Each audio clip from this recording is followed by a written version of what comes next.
It's the Mike Francesa Podcast on the Bet Rivers Network. Hello again, everybody, and welcome to the Mike Francesa Podcast on the Bet Rivers Network, brought to you by Casamigos Tequila. Casamigos Tequila is brought to you by those who drink it. We have reached the final 3 days before the All-Star break, which can come none too soon for the Yankees, and probably will come in an opportune time for the Mets, considering the way they are surging right now, and they get to finish up against one of the worst teams in baseball in the Colorado Rockies for 3 games, having dusted off Washington, moved 2 games over 500. So the Mets are moving in the right direction despite all the Alonso rumors, and the Yankees continue just to crawl towards the break. They can't win a series. They've gone 8 series without winning a series. They are 7-18 in their last 25. They continue to have the best record, the worst record in baseball since June 12th. They can't break out. They can't get the pitching right. They can't get the hitting right. Now Judge has gone into a slump. He has not done anything in the month of July. He's gone basically 8 games now with nothing. He's only hit 1 home run in July. He has not been there in big at-bats. He had to cool off. I mean, there was no way around it. He couldn't continue the pace he was on, but they weren't winning when he was hot, so how are they going to win when he's cold? Now, Rice has helped. He's had good at-bats. We don't know how long that will last, but it's lasted right now.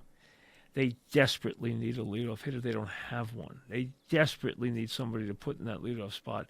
Plus, they need to get some response, a resurgence from 2 guys who got off well early in the season and who are key around the big guys, and that is Volpe and Verdugo. They're both killing them.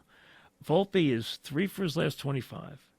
In his last 30 games, he's hitting 169. His on-base percentage is 20. It's 200. He has stolen 3 bases in his last 30 games. He's hit no home runs in his last 30 games. He's been terrible, and Verdugo's been terrible, with no Stanton in the lineup. Now, Rice is covered for Rizzo, so that hasn't been a problem. No Stanton in the lineup. Torres still not doing anything outstanding. LeMahieu back out of the lineup and not doing anything outstanding. But Volpe and Verdugo are critical. Yankees have not been able to win in their division. They have lost 5 out of 7 against the Orioles. Now they'll see the Birds. The only thing that helped the Yankees is the Birds got swept by the Cubs. So instead of the Yankees being 6 or 7 games behind in the loss column, they're only 3 behind in the loss column because the Cubs swept the Orioles. Orioles have lost 3 straight and 4, and they're 4-6 last 10. So the Yankees haven't lost a lot of ground in that regard, although they're only 17 games over 500 and only 2 ahead of the Red Sox in the loss column. As everybody swoops in on the trade deadline and what's going to happen in the next couple of weeks, what's Cashman going to do, what's this guy going to do, what that team's going to do, what that team's... There are not a lot of sellers. There's only 7 or 8 teams that have legitimate causes to be sellers right now. That's how open the wild cards are. And from that standpoint, there's not a lot to get. You can maybe pry McMahon away from the Rockies, and he could help. Chisholm, okay, you can say he's a leadoff hitter, but his on-base percentage is terrible. It's .324. There's not. You can get a couple of bats off the Angels, but nothing that's going to change your outcome. And the idea that they're going to improve their starting rotation, I doubt they're going to get a guy who is going to knock anybody out of the Yankee starting rotation. So I think what it is it's up to Cole, and it's up to Heel, and it's up to Stroman, and it's up to Cortez, especially on the road, and it's up to Rodon to get the job done. Get Rodon out of the first inning. Get Cortez to pitch well on the road. Get Stroman to stop giving up big home runs at Yankee Stadium. Get Heel back on his game. He was back in his last start. We'll see how he does this weekend. And get Cole to be Cole. They need that. They need it in the worst way.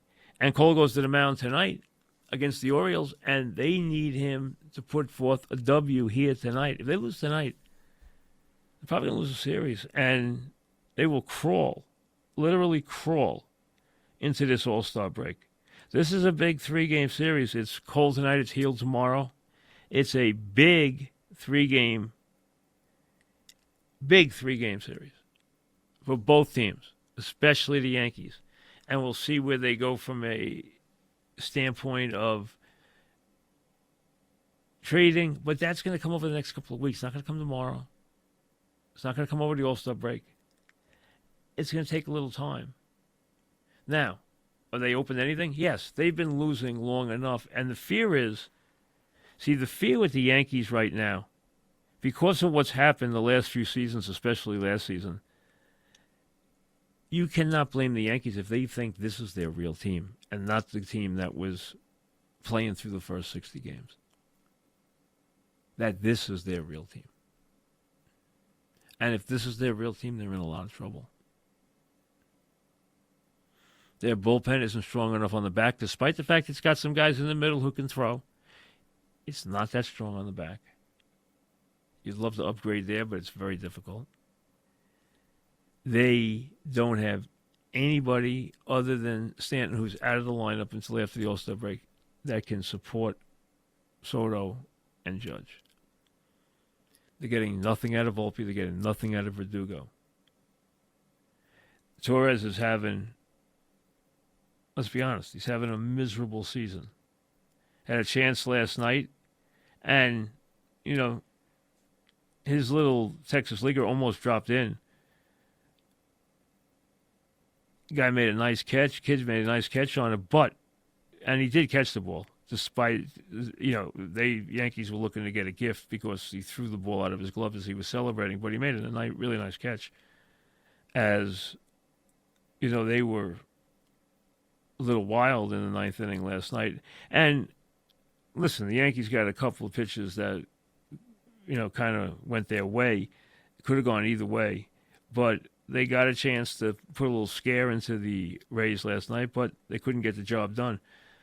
Torres on the season, that's a 637 OPS. Verdugo's got a 687 OPS. Volpe's got a 674 OPS. LeMahieu's around 600. Grissom's around 600. Cabrera's 600. So what they have is two players who are around 1,000.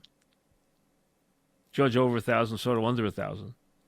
And a bunch of guys in the 600s, other than Rice, who's only had a handful of at-bats.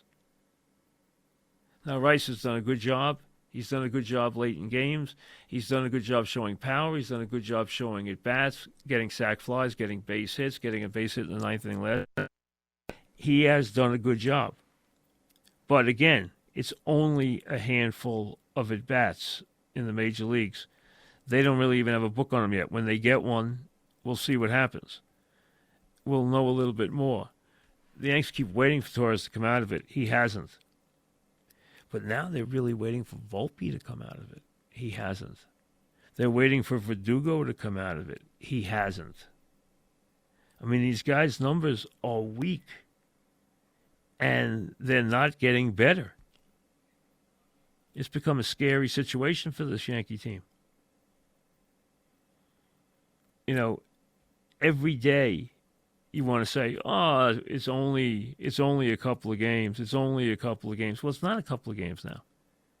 It's a month now. It's a month. And in that month, Verdugo's hit 2 home runs since May. Volpe hasn't hit a home run since May. And yeah, they miss Stanton a lot, who should be back after the break, and that will give them a lift. But they could use a versatile infielder. You really can't push into their outfield because you need Stanton at DH and you need Verdugo and Judge and Soto in the outfield, backed up by Grissom when they need to play him. As a glove in center field and an extra outfielder, Grissom's not killing him. He's only hitting 170, but he's got some power. He's hit some home runs. He's had some big hits. He hasn't done a terrible job from that standpoint. You'd like his batting average to be better, but he does have 5 homers and 17 RBIs and 100 at bats, and that's not bad. That's not bad. He's made the most of his at bats. But the Yankees, they can't go replace their starting pitching. They got to send these guys to the mound. They need Cortez to pitch well on the road and stop having such crazy numbers home and away. They need Stroman to be better in big spots. They need Rodon to be able to get out of the first inning. And they obviously want to draw some hope from Heal's last start. The point is, you're not going to patch up. With a couple of trades, you're not going to patch up all these problems. These problems have to be worked out, where the starting pitching's got to come back and be consistent. And Verdugo and Volpe have to hit. Because they counted on those guys. And while they can bring in a bat and maybe give him a jump start, okay, it's not going to be anything earth-shattering.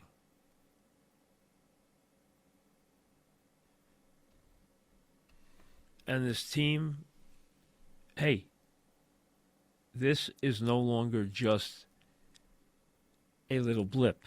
This is now a problem. You could make the case this is now who they've morphed into for the season.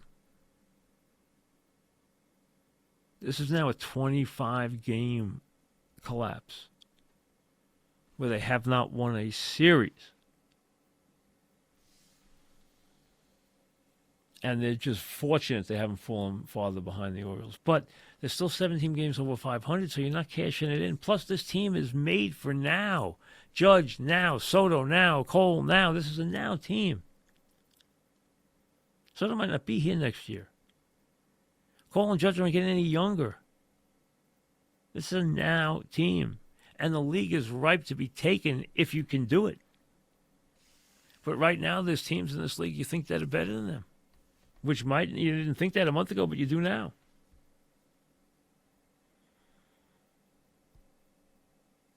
As for the Mets, we talked about this 14-game schedule. They split those 4-game series on the road. They weren't happy that they did, but now they come back after sweeping Washington, and now they get Colorado. 2 out of 3 would be okay. 3 out of 3 is what you're looking for, so that they're 5 games.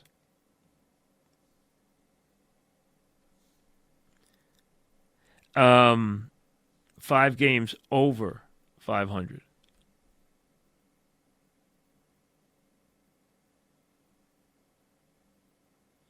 That's what you're looking for. They're 2 over now, and you're looking for 5.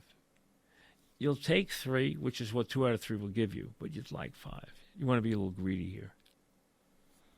And we'll see where they're going. They don't need to bolster their lineup. We know that. But the issue they have to answer is, if they're going for it, which means they're going to go out and get bullpen help, and maybe a starting pitcher, if they can find one that falls in their lap, because they sure could use one, and they could use plenty in the bullpen. But then they have to make a decision. Are they better off just keeping Alonso and going for it, and then letting him walk at the end of the year, if you don't want to re-sign him, rather than trading him off for what you're going to get is basically a prospect because the contract's up. You're not getting a lot for him. So from that standpoint, you're a better team with him than without him. Even though he hasn't had a great year. And I know it's bothering people that he's on the All-Star team and Nimmo's not. Hey, don't get into that. It's not important. And I thought Nimmo would get added because I figured somebody would bow out and he'd get in. Maybe it still would happen. Who knows? But Nimmo sure played like an All-Star, that's for sure. What he has really put up numbers especially of late. I mean, you have to be impressed with what he's done. 831 OPS, 62 RBIs, 16 home runs. I mean, he has really done a heck of a job. You know, he's got 60 runs scored. He's got 18 doubles, 16 homers, 62 RBIs. That's a heck of a year. And Lindor, for the chronically bad start that he's had, I mean, to have the number of extra base hits he has is right at the top of the league. You got to be impressed with that. You have to be impressed with that in a very big way, because it is impressive.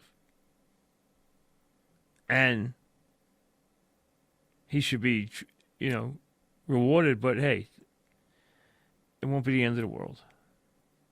That's for sure. But they have to go out. They cannot survive with this pitching staff. Their offense is okay, and it's deep. The lineup is deep. There's not a lot of automatic outs in their lineup right now. There's a lot more in the Yankee lineup than there is in the Met lineup.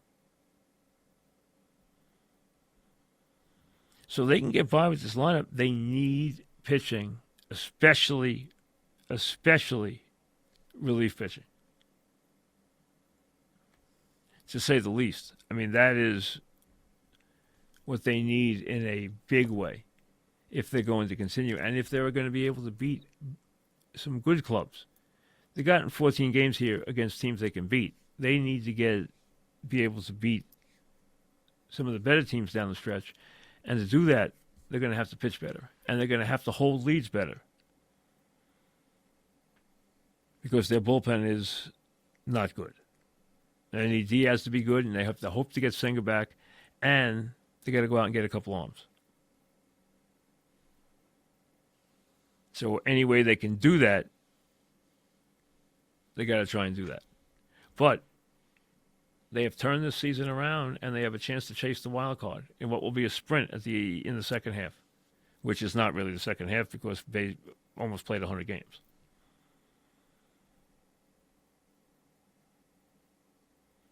So if you go back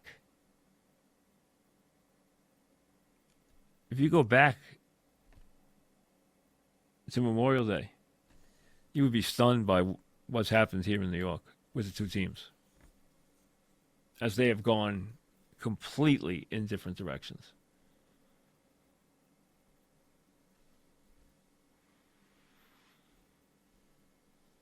The Mets have life, they have energy, they have a reason to believe that they can somehow stay in this thing, and why not?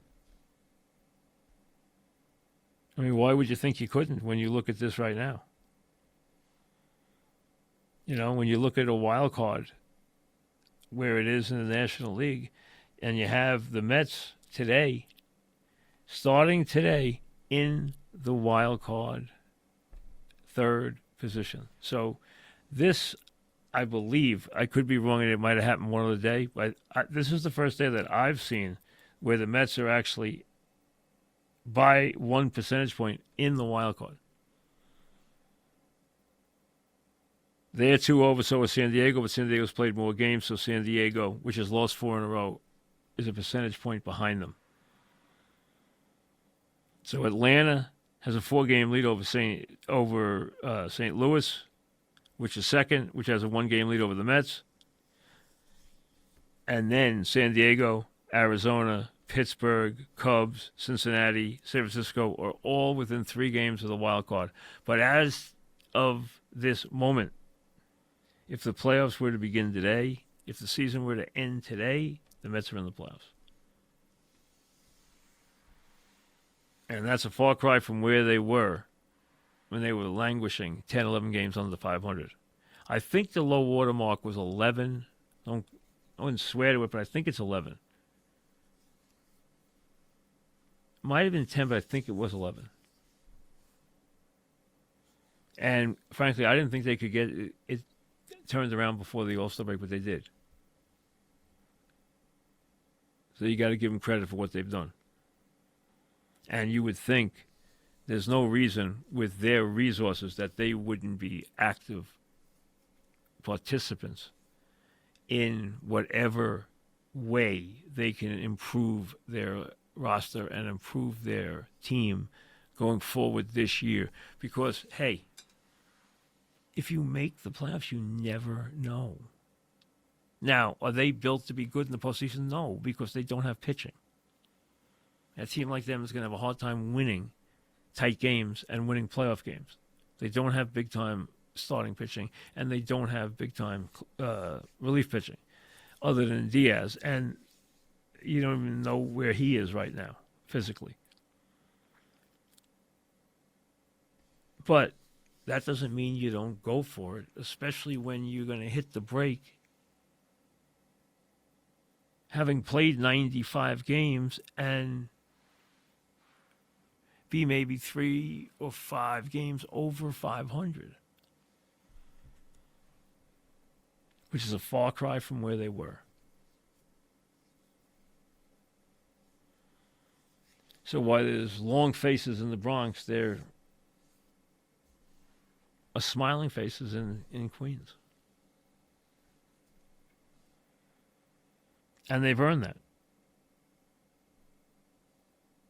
They've done a good job. And their offense has done a good job. And they've gotten it from a lot of places in that offense. They really have.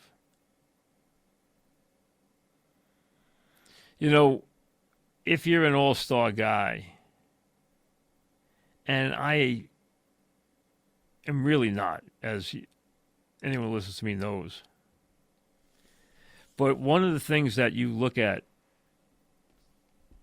is guys who come up and are ready to take their place among the stars of the game. They burst on the scene, and you wait to see them against the best in the All-Star game. Obviously, it's been a while since we've had someone burst on the scene like Paul Skenes, who has just, done an incredible job for the Pirates. 6-0. Struck out 89 guys in 66 innings. Has an ERA under 2, has a whip under 1. And he's going to just a handful of games. And that's what we're talking about. A handful of games. I mean, he's had 11 starts. And he has been ultra impressive in those 11 starts. And right now, coming off a dominant performance, he got the nod now to start the All-Star game. So you have him starting the All-Star game at twilight.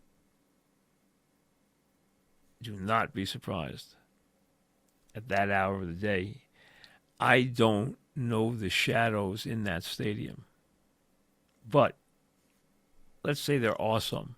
And everyone knows that as the sun sets until night takes hold and the lights take hold, hitting is very difficult against real flamethrowers at that part of the day in this part of the season.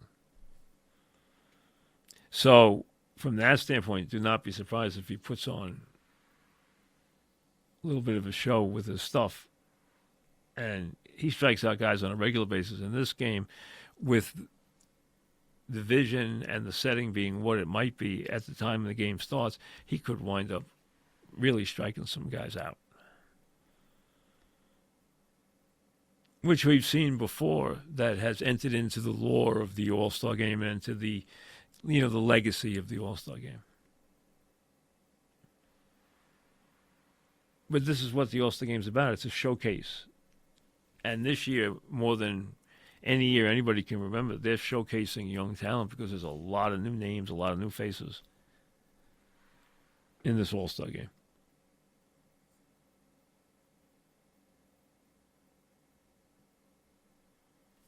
So that gives you something to watch.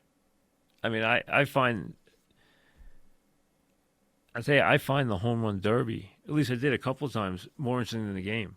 Now, I don't know if it will be, because I don't know how many compelling guys there are in the game. I mean, Alonso makes it interesting because he seems to really care about it. And he had a rough year last year, so he's looking to bounce back. He's got his pitcher back, and now he's ready to go. Well, for what has been, I'm sure, a frustrating first half for him. And the buzz everywhere is that he's going. Let's see if he is. You keep hearing that he's going. Everything you hear when you ask somebody about it is that he's going. Yeah, no, they decided they're not re-signing him. He's going. He wanted to stay.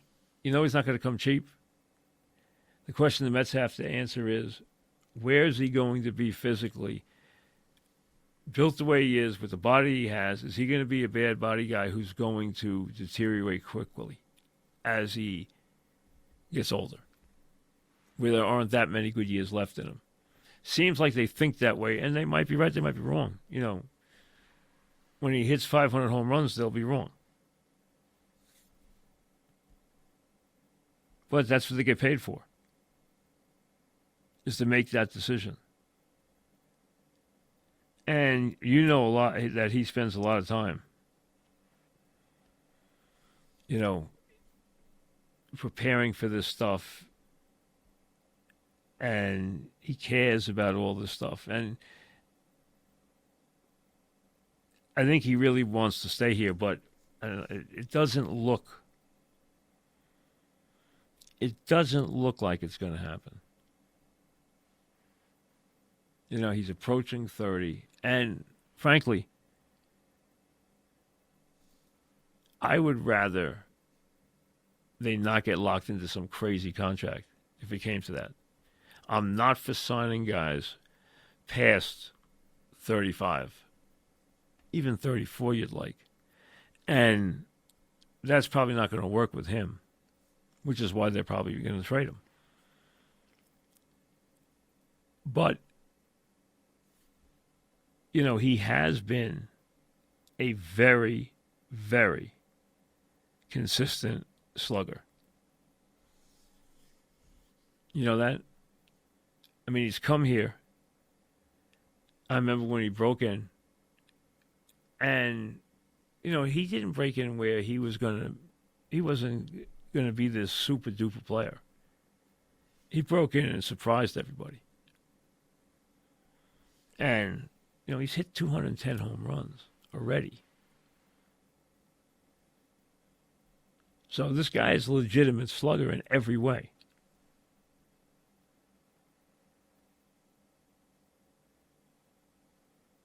I mean, if you count the years since he came aboard, the lowest number he's had in what you consider a full season is 37 home runs. He's had 40 twice and 50 once. He is a legitimate slugger. But it sounds like they want to move in another direction. We'll see how that unfolds. And it will be very important to their, and very telling to their second half. So that's where we are as we approach a nothing serious against Colorado, but an important one from a standpoint of them trying to finish up what they've been able to do and see if they can really impress heading into the break. And on the other side, a huge series in every way for the Yankees and for the Orioles, because they both have something to prove here. Not one of them, they both do. And the Orioles have beaten them 5 out of 7 this year, and the Yankees have been bad against the division, and the Orioles want to prove that they can stand up to the Yankees anytime, anywhere. And if they win 2 out of 3 here, you know what? They've done a good job of proving it so far this year. Big series all the way around. And a Yankee team that, let's be honest, is inventing ways to losing on a daily basis. And every time he has an opportunity, Boone continues to make excuses for his players. He did last night for Cortez, where he said, I thought he had good stuff. No, he didn't. He didn't have good stuff last night. He's pitched miserably on the road. He did not have good stuff last night. But he continues, when they don't hustle, to back him up. And that surprises me to the level he's gone with that. And I don't pin these losses on him, just like I don't pin the wins on him when they were hot. But I am surprised by that part. And he has shown a very, very good amount of patience. We'll see you later. Thanks for listening to the Mike Francesa podcast on the Bet Rivers Network.